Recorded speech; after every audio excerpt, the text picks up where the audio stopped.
Music has been a part of my life for as long as I can remember.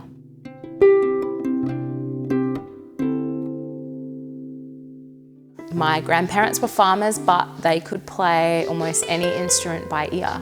The piano, the guitar, the accordion, the fiddle, the banjo. My granddad even take his fiddle down to the local barber and play and trade for a haircut. Sweet, sweet girl, golden dry eyes, for that sweet. As a kid growing up, my house was filled with music from the 70s, and I blame that on my dad. His record collection was extensive, and it was filled with artists like Fleetwood Mac and the Bee Gees, and Rod Stewart and Melanie Safgar and The Who, and I just remember trawling through his record collection and asking him, like, who's this person and what did they do and what type of music is that?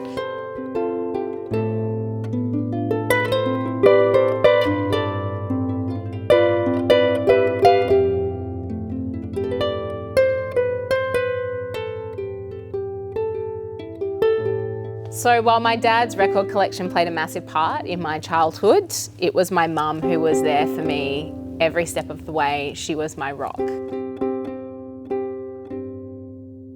Whatever the talent, as I said, modelling, playing the piano, whatever, she just excelled in all those. And so even as a teacher, very good teacher, and put musicals on at the high schools, and they were just fantastic.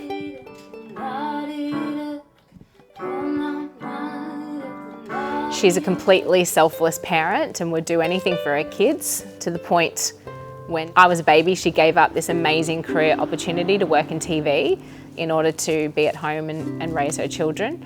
And she's always wondered what her life might have been like if she had actually taken that job and pursued that passion and followed her heart.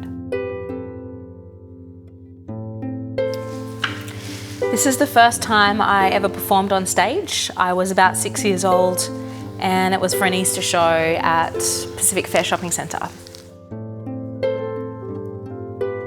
I was performing so much as a kid, and I was being taken out of school all the time to perform. And at the same time, I remember my mum got really sick and she had to stop work. So I started homeschooling in order to be able to be at home and look after my mum, because my dad was working 3 jobs at the time, and it also allowed me to be able to complete school and still be able to give me the freedom to perform and be creative every day. I started busking at the local art and craft markets on the Gold Coast, and this was my grandma's hat that she gave me so I could collect my money in, and I used to store all my money in Milo tins under my bed. She was doing things then that were incredible as a young 10 or 11-year-old at all the markets up and down the Gold Coast, where she had a little stool that would fill up with money.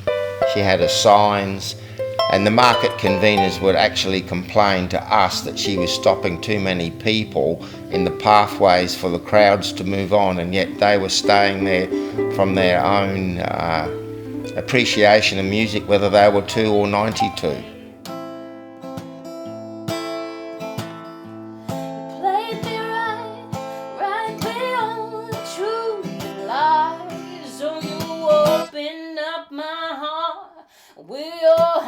My first scribblings of Boy, the lyrics here, and my edits and my pages of writing Boy, followed by a nice message left by my husband. Aww, isn't that cute? You better watch who you're hurting, 'cause honey, I'm certain you are going down.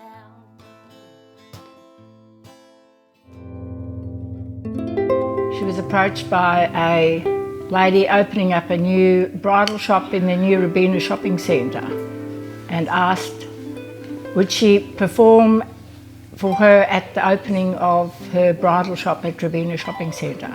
She said, well, I only know like 2 songs, wedding songs, and the lady said, well, just play them over and over, we don't mind.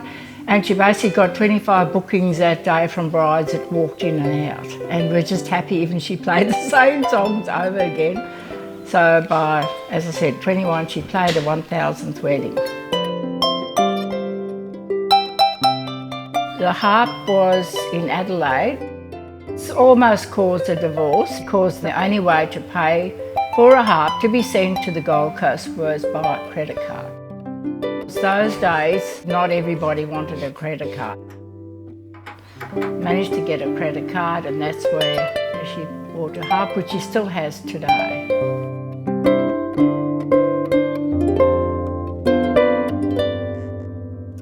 Just like my mum, after I became a parent, I found that I was giving everything to my family. I was in a safe job with job security, stable income, but I wasn't performing anymore. Had nothing to do with music, nothing creative in my life. And it was like a light bulb went off one night and I realized, oh my gosh, like this is exactly like what my mum was doing, and I'm not okay with that. Like, I don't want to wake up in 10 years' time and still be in this job, traveling this safe path, and no longer doing the thing that I had done my whole entire life that solidified my identity. And so I made a decision then that that's what I was going to do, and I couldn't sit still in that moment and let history repeat itself and become just like what my mum had done and not follow my dream. It wasn't going to be easy. It was a massive risk, and to be honest, I was completely petrified, but I couldn't fear failure. I had to fear not taking the chance on myself.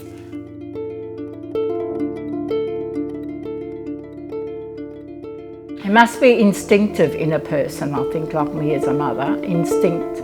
The instinct was there that, go for it. Okay, if it's the wrong thing, so be it, but you just got to follow your instincts sometimes.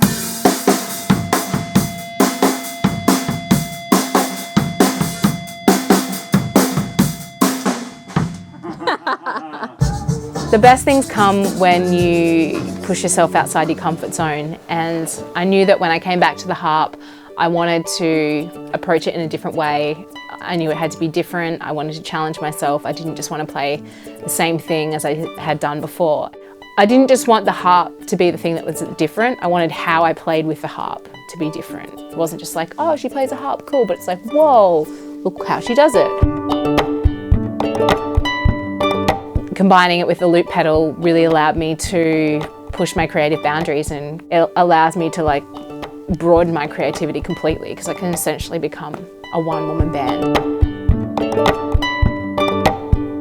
I had about a month's practice on it, and then I had my first gig that I played, and that was my first gig back into music again after so much time off. I met him in the most peculiar way.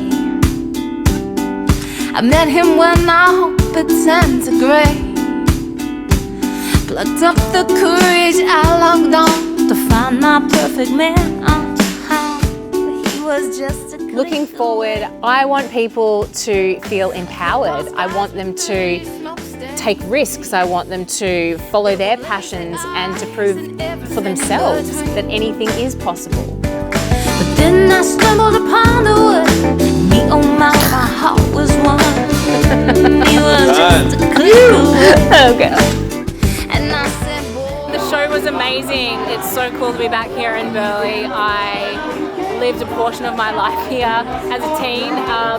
I was a nipper at Burleigh Beach for many years with my brother, and the first place I played in public was busking at the local Burleigh arts and craft markets, and actually just up the headland behind me was where my husband asked me to be his girlfriend on a lazy Sunday evening, looking out over the ocean. So Burleigh is a very special place to me, and to come here and play this show with the biggest audience I've played to today in Burleigh, it's quite surreal, and it's just bloody brilliant. I love it. It's so good. And be my girl and boy,